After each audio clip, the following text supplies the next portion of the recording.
പെട്ടിക്കടയ്ക്ക് തീപിടിച്ചു. പരിയാരം മെഡിക്കൽ കോളേജിന് സമീപം സർവീസ് റോഡരികിലെ CV രാമചന്ദ്രന്റെ ഉടമസ്ഥതയിലുള്ള പെട്ടിക്കടയ്ക്കാണ് തീപിടിച്ചത്. ഇന്ന് പുലർച്ചെ 4:30യോടെയാണ് തീപിടുത്തമുണ്ടായത്. തീ പടരുന്നത് ശ്രദ്ധയിൽപ്പെട്ടതോടെ പരിയാരം പോലീസ് പയ്യന്നൂർ ഫയർഫോഴ്സിനെ വിവരമറിയിക്കുകയായിരുന്നു. തുടർന്ന് ഒരു യൂണിറ്റ് ഫയർ എഞ്ചിൻ സ്ഥലത്തെത്തി തീയണച്ചു.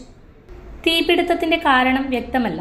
സമീപത്തുണ്ടായിരുന്ന ലോട്ടറി വിൽപ്പന ബോക്സിനും കേടുപാടുകൾ സംഭവിച്ചു. Senior fire and rescue officer N മുരളിയുടെ നേതൃത്വത്തിൽ KV Vipin, Jino John, MS Akhil, S Jishnu എന്നിവർ ചേർന്നാണ് തീയണച്ചത്.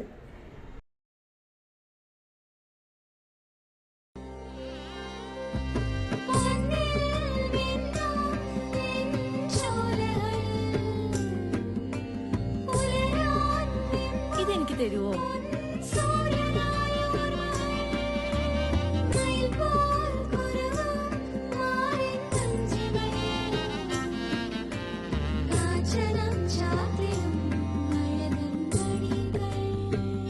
ചില ബന്ധങ്ങൾ പവിത്രമാണ്.